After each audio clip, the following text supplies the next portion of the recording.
Good afternoon, everyone. I'm not going to ask you to stop eating, but I am going to try to get your attention for just a little while. Thank you so much for singing along with our presenters today. Wasn't that fun? We shared that moment, and it felt great, didn't it? Yes. We all sang together. We've created our own community right here. For those of you who don't know me, I'm Ropa, and I have the incredible privilege of serving as the executive director of the ARC. At the ARC, we talk a lot about community, about people's right to live in the community, about the ARC giving people a sense of community, and about making our community a place that embraces everyone. Though you'll find many definitions of the word, the lyrics that we just sang do a great job of capturing the word's essence. Community is a place, but it's not just a place. It's how we feel when we're in that place. According to our song, community is a place where everyone knows you, and they're glad you're there. At Cheers, it was the bartenders, the waitstaff, and the patrons that created their own community in the heart of Boston. Everyone mattered. Things weren't quite right until Cliff rambled on with some little-known fact about the white rhinoceros, or Sam was bragging about the latest woman who couldn't resist his charms, or when everyone looked at the door and Norm walked in and everybody shouted, "Norm!" Right.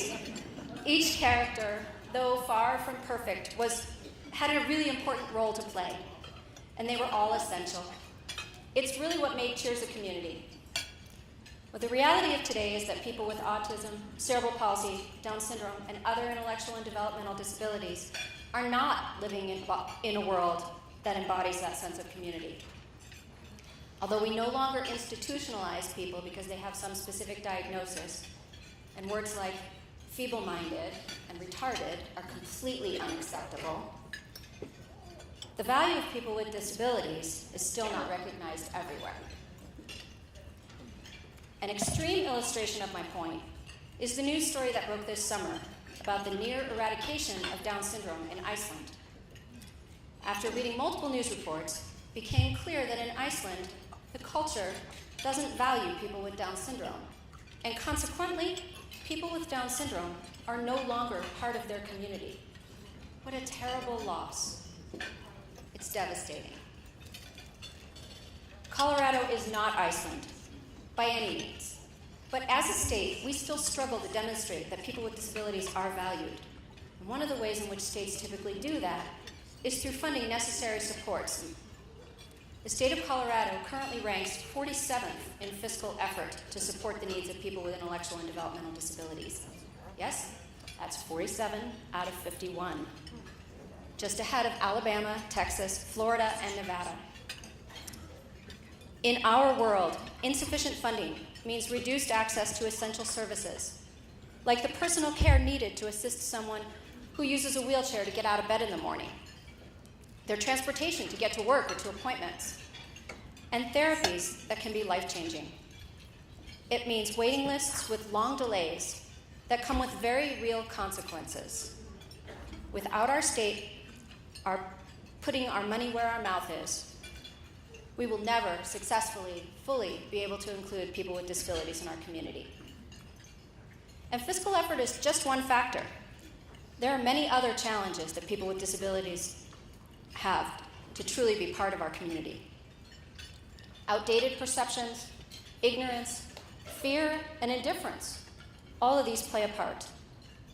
Children have difficulty getting educational supports they need at school. They face bullying.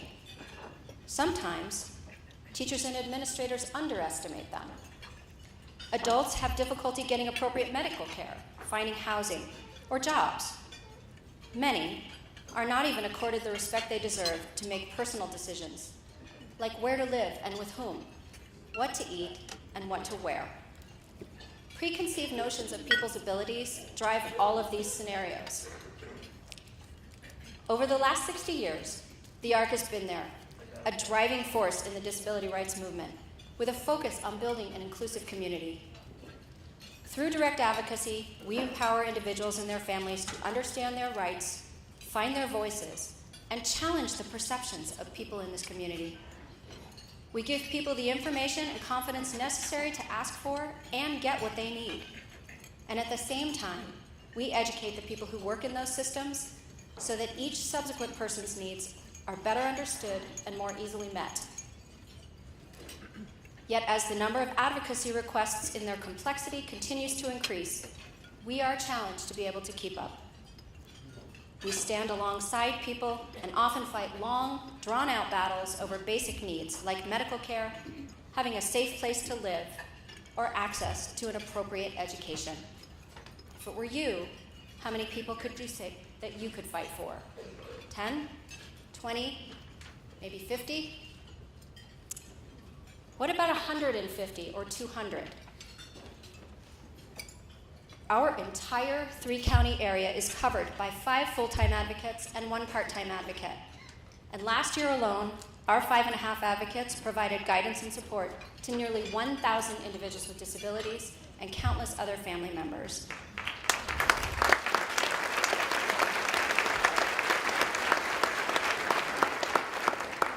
Our advocates are knowledgeable and skilled, but we are stretched to a near breaking point. The truth is, we cannot meet the rising demand for advocacy without additional staffing. Through the ARC's Community Outreach Initiative, we're working to create strong partnerships across Jefferson, Clear Creek, and Gilpin counties. We're collaborating with community leaders, many of whom are here today, with community leaders from cities like Wheat Ridge, Lakewood, Arvada, and together we're creating changes like increased access to programming through our city's libraries.